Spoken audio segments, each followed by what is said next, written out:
नमस्कार. बऱ्याच दिवसांनी आपण आज व्हिडिओ करतोय आणि हा खूप महत्त्वाचा विषय आहे कलिंगड पिकामध्ये. तर कलिंगडात आपल्याला येणारे रोग, किडी, त्यांचा प्रादुर्भाव आटोक्यात आणण्यासाठी आपल्याला करायचं नियोजन, या विषयावरती आज आपणच माहिती घेऊयात किंवा हा व्हिडिओ बनवतोय. तर पहिल्या टप्प्यामध्ये आपण कव्हर करूयात कलिंगड पिकावरती येणाऱ्या बुरशी, रोग किंवा जीवाणूजन्य करपे, मर, विल्टिंग ह्या विषयांवरती. तर सुरुवात करूयात डावणी मिल्ड्यूपासून. पानं पिवळी पडणं, पानावर असे पिवळसरपणा येणं आणि काळे काळे टिपके दिसून येणं. तर हे लक्षण डावणी मिल्ड्यूचं आपल्याला दिसून येतं कलिंगड पिकावरती. तर डावणीच्या नियंत्रणासाठी आपल्याला काय घ्यायचं आहे? डावणीच्या नियंत्रणासाठी आपल्याला मी 5 ते 6 औषधं सांगेल. तुम्ही टप्प्याटप्प्यानुसार ती वापरा. म्हणजे मी सुरुवातीला पहिली हलकी औषधं सांगेन, तिथून पुढं आपण हळूहळू स्ट्रॉंग डोस घेत जायचं आहे. म्हणजे सुरुवात करताना आपल्याला रिडोमिल गोल्डपासून करायची आहे, बुरशीनाशक म्हणून. तर प्राथमिक टप्प्यामध्ये आपण सुरुवात रिडोमिल गोल्डमध्ये करूया. रिडोमिल गोल्डनंतर आपण कॅबिरोटॉप घेऊयात. कॅबिरोटॉप झाल्यानंतर आपल्या ह्याच्यासाठी डावणीसाठीच आपल्याला मी सगळी डावणीची औषध सांगतो आत्ताची. कॅबिरोटॉप नंतर आपल्याला घ्यायचं किरारी, धानुका कंपनीचं खूप चांगला रिझल्ट येतात आपण डावणी मिल्ड्यूवरती. त्याच्यानंतर तुम्ही ॲलाइट अँट्राकॉल घेऊ शकता, मेलोडी डुओ घेऊ शकता. तर एकाडेक टप्पे करून आपल्याला ही बुरशीनाशकं डावणी मिल्ड्यूच्या नियंत्रणासाठी वापरायची आहेत. मी परत सगळी बुरशीनाशकं सांगतो.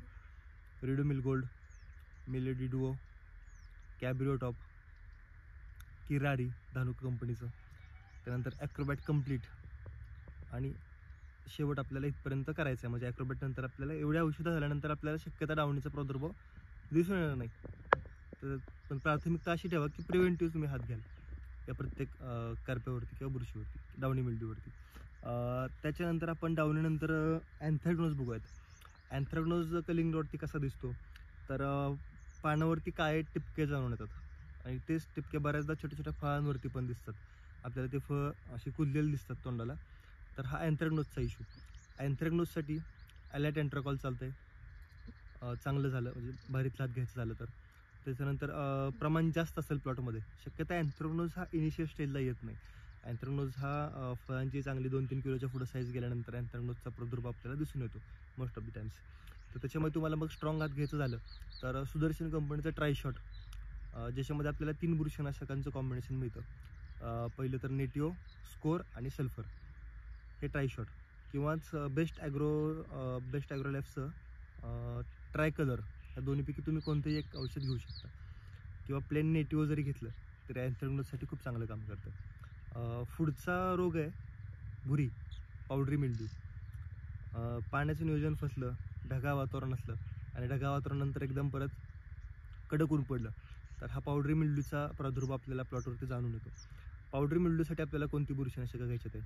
प्राथमिक अवस्थेमध्ये सुरुवातीला इंडेक्स, त्याच्यानंतर मेरिओन, त्याच्यानंतर तुमचं धानुका कंपनीचं निसोडियम किंवा ॲक्रेसिओ, ही बुरशीनाशकं तुम्ही एकाडेक किंवा टप्प्याटप्प्याने या पावडरीच्या नियंत्रणासाठी घ्यायचे. पावडरीचं नियंत्रण करत असताना सिलिकॉन बेस्ड स्टिकर आपल्याला कंपल्सरी वापरायचं आहे. प्रमाण जास्त असेल आणि तुमच्या प्लॉटला सेटिंग झालेली असेल तर तुम्ही त्यासोबत पोटॅशियम बायकार्बोनेट पण घेऊ शकता पावडरी मिल्ड्यूच्या नियंत्रणासाठी. तर हे झालं पावडरी मिल्ड्यू. आपलं डावणी झालं, पावडरी झालं आणि अँथ्रॅकनोज, हे 3च बुरशीजन्य रोग मोठ्या प्रमाणात आहेत. याच्यानंतर विल्टिंग, मर. मर रोग हा आपल्याला सुरुवातीला काही प्लॉटमध्ये 1-2-3% दिसतो सुरुवातीला, रोप लहान असताना, आणि मेजर त्याचा प्रादुर्भाव हा 40 ते 45 दिवसाचा प्लॉट झाल्यानंतर चालू होतो. तुमच्या विल्टिंगचा फ्युझेरियम विल्ट किंवा बॅक्टेरियल विल्ट, ह्या 2 प्रकारातलाच विल्ट आपल्याला प्लॉटमध्ये जाणून येतो. तर काम करत असताना प्रिव्हेंटिव्ह तुम्ही पहिल्यांदा ट्रायकोडर्मा, सुडोमोनास, हे प्रिव्हेंटिव्ह सांगतो मी. म्हणजे प्लॉट लावल्यापासून अगदी 10व्या दिवशीही तुम्ही ट्रायकोसुडाचा वापर करू शकता. चांगल्या कंपनीची ही बुरशीनाशकं, म्हणजे जैविक बुरशीनाशकं तुम्ही प्राथमिक अवस्थेला प्रिव्हेंटिव्ह म्हणून सोडा. प्लॉट 10 ते 12 दिवसांचा असतानाही तुम्ही वापरू शकता. ट्रायकोडर्मा विरिडी वापरा किंवा ट्रायकोडर्मा हर्झेनियम वापरा, सोबत सुडोमोनास फ्लोरोसन्स वापरा. हे झालं प्रिव्हेंटिव्ह. आणि शक्यतो क्युरेटिव्ह काम करायच्या नादाला लागू नका, कारण क्युरेटिव्ह काम करणं एवढं सोपं नाही. बऱ्यापैकी तुम्हाला कितीही जरी तुम्ही त्याला बुरशीनाशकांचे डोस दिले हेवी, तरी तुम्हाला विल्टिंग एकदा प्लॉटला लागलं तर तुमचं नुकसान हे करणारच आहे. ह्याच्या व्यतिरिक्त प्रिव्हेंटिव्ह जर तुम्हाला बुरशीनाशक कोणतं सोडायचं झालं की प्लॉट तर व्यवस्थित, त्या प्लॉटमध्ये मर दिसत नाही आहे, पण तुम्हाला बुरशीनाशक वापरायचं आहे, तर तुम्ही ॲलाइट वापरू शकता. ॲलाइटसोबत, आता ॲलाइट झालं हे तुमच्या फ्युझेरियम विल्टला काम करेल. जर बॅक्टेरियल विल्ट असेल तर तुम्हाला काय करायचं? मग ॲलाइटसोबतच तुम्हाला कासुगामायसिन, कासुबी किंवा वेलिडामायसिन, ह्या दोन्हीपैकी कोणतेही एक अँटीबायोटिक तुम्ही त्याच्यामध्ये मिक्स करून द्या, ॲलॅट प्लस कासोबी. हे झालं. आणि जर का प्लॉटला तुमच्या विल्टिंग लागलेलं आहे, म्हणजे विल्टिंग दिसतं आहे प्लॉटमध्ये कुठं कुठं तुम्हाला, आणि मग त्याच्यावरती तुम्हाला काम करायचं आहे, तर तुम्ही मॅटलॅक्झिल 35%. आता ह्याच्यामध्ये मी तुम्हाला सजेस्ट करेन सिंजेंटा कंपनीचं ॲप्रॉन एक्सेल, जे की लिक्विड फॉर्ममध्ये एकरी 400 मिली, आणि त्या सोबतीलाच कासुगामायसिन एकरी 500 मिली हा डोस तुम्हाला एक द्यायचा आहे जर विल्टिंग प्लॉटमध्ये सुरू झालं तर. अशा प्रकारे तुम्ही विल्टिंग कंट्रोल करू शकता की तिथून पुढं तरी विल्टिंग वाढणार नाही. आणि हा डोस झाल्यानंतर, कोणत्याही बुरशीनाशकाचा डोस झाल्यानंतर तुम्हाला एक ह्युमिकचा डोस द्यायचा आहे रूट डेव्हलपमेंटसाठी, किंवा रूटला स्ट्रेस बसू नये म्हणून, त्याच्यानंतर द्यायचं आहे 3-4 दिवसानंतर. तर हे झालं विल्टिंगचं. तर बऱ्यापैकी मी रोग कव्हर केले ते. आता किडींवरती येऊयात. तर प्राथमिक अवस्थेमध्ये लागण झाल्यानंतर थ्रिप्सचा एक प्रादुर्भाव असतो. मी थ्रिप्ससाठी सांगतो तुम्हाला.